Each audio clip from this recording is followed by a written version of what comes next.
खुदावंद यीशु मसीह के बेऐब पुरफजल और जलाली नाम में आप सब सुनने और देखने वालों को खुदावंद के खादम विल्सन मुनीर की तरफ से फजल, सलामती और इत्मीनान हासिल होता रहे। मसीह में मेरे अजीज़ों, इंसान ज़िंदगी में जैसे जैसे आगे बढ़ता जाता है उसके मसाइल, उसकी मुश्किलात और मुख्तलिफ चीज़ों में इंतखाब करने के मदारिज में से जब वो गुजरता है तो उसको चंद एक फ़ैसले करना पड़ते हैं। और जब इंसान दो चीज़ों में से किसी एक चीज़ का इंतखाब करता है तो उसको फ़ैसला कहते हैं। और जब फ़ैसला है तो ये फ़ैसले इंसान की ज़िंदगी बना भी देते हैं और इंसान की ज़िंदगी तबाह भी कर देते हैं।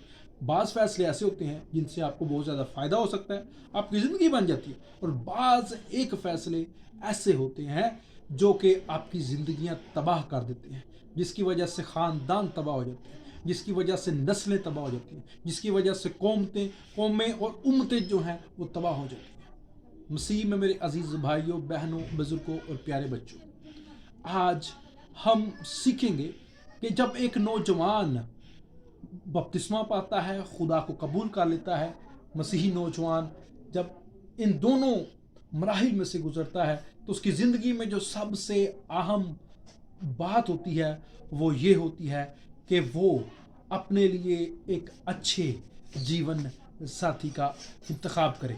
और यह फ़ैसला करना उसके लिए यकीनन इंतहाई मुश्किल फ़ैसला हो सकता है, क्योंकि अगर जीवन साथी अच्छा है तो आप उसके साथ ईमानदाराना ज़िंदगी गुजार सकते हैं, लेकिन अगर आपका जीवन साथी अच्छा नहीं है तो आपकी लाइफ, आपकी ज़िंदगी अजाब, जहन्नम और लानती हो जाएगी, क्योंकि आप दोनों की अंडरस्टैंडिंग आपस में नहीं है।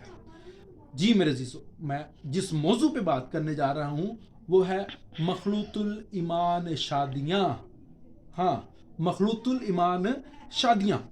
ये मौजू जो है, इसका नाम सुनते ही हम लोगों के जहन में मुख्तलिफ़ किस्म के सवालात आ जाते हैं, और उन सवालात में से चंद एक सवाल ये है कि यह कैसी शादियाँ हैं, ये कैसी मखलूतुल ईमान शादियाँ हैं। मेरे अजीज़ों, जब हम शादियों की बात करते हैं तो शादियों को हम चार इकसाम में डिवाइड कर सकते हैं। वो चार इकसाम कौन सी हैं? नंबर एक बैनुल मज़ाहिब शादियाँ। कौन सी शादियाँ? बैनुल मज़ाहिब शादियाँ।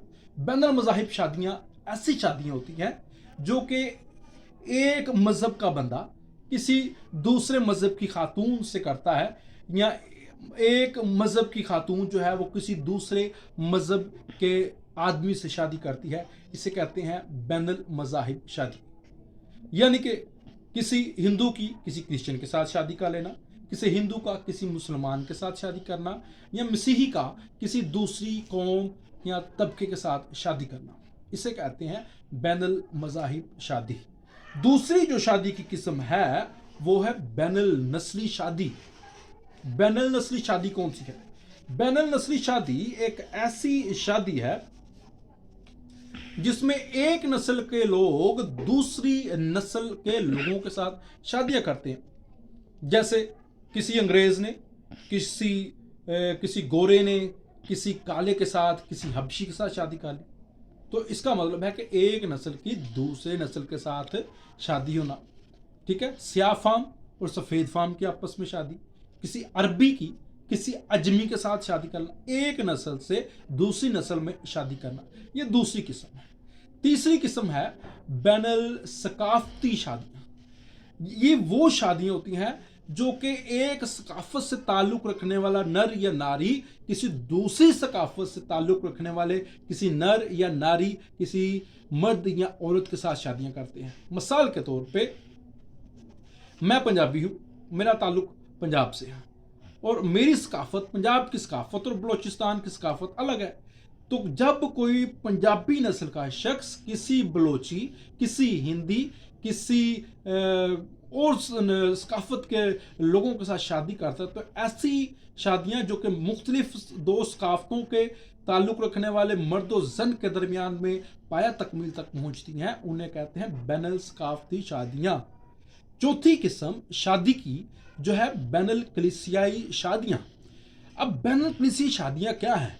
बैनुल कलीसियाई शादियाँ ऐसी शादियाँ होती हैं जो कि हम अपने ही फ़िरक़ों में करते हैं, और ख़ास तौर पे अगर हम मसीहियत की बात करते हैं तो मसीहियत में जो बैनुल कलीसियाई शादियाँ हैं वो ऐसी शादियाँ हैं जो कि कोई कैथोलिक फेथ रखने वाला शख्स जो है वो किसी प्रोटेस्टेंट से करता है, या साल्वेशन आर्मी का कोई मानने वाला जो शख्स है वो शादी कर लेता है किसी एंग्लिकन कलीसिया के साथ। तो जो मुख्तलिफ कलीसियाओं के दरमियान में जो शादियाँ पाई जाती हैं मसीहियत में, उन्हें कहते हैं बैनुल कलीसियाई शादियाँ। जी मेरे अज़ीज़ों, मैं आपके सामने जो मौजू पेश कर रहा हूँ वो है मखलूतुल ईमान शादियाँ। अब हम कलाम मुक़द्दस की रोह से देखते हैं कि कलाम मुक़द्दस इन चारों शादियों में से 3 शादियों की तो इजाज़त देता है। आप अपनी सकाफ़त के लोगों के साथ, मुख्तलिफ सकाफ़त के लोगों के साथ शादी कर सकते हैं, आप मुख्तलिफ नस्लों के साथ ताल्लुक़ रखने वाले लोगों से शादी कर सकते हैं, या फिर आप मुख्तलिफ कलीसियाओं के लोगों के साथ शादी तो कर सकते हैं। लेकिन कलाम मुक़द्दस में मुक़द्दस पौलुस रसूल बड़े वाज़िया अल्फाज में फरमाते हैं, हवाला मुलाहिज़ा कीजिएगा 2 कुरिन्थियों 6 बाब और 14वीं आयत, बेईमानों के साथ ना हमवार जुए में ना जुतो, क्योंकि रास्तबाजी और बेदीनी में क्या मेल जोल, या रोशनी और तारीकी में क्या शराकत। मसीह में मेरे अजीज़ भाइयों बहनों, बुजुर्गों और प्यारे बच्चों, ये हवाला जो है ये हवाला हमें सिखाता है कि मखलूतुल ईमान शादियों में या दीगर मज़ाहिब के दरमियान में बाइबल मुक़द्दस हमें शादी करने की इजाज़त नहीं देती। मेरे अजीज़ों, इसी अनवान के बारे में मज़ीद सीखने के लिए मैं आपसे गुजारिश करता हूँ कि आप हमारे साथ रहिएगा, और अगली किस्त में हम इसी मौजू को यहाँ से आगे बढ़ाएंगे और खुदावंद के नाम को इज़्ज़त और जलाल देंगे। आप सबों का बहुत बहुत शुक्रिया। खुदावंद आप सबों को बहुत बरकत दे। खुदा हाफिज़।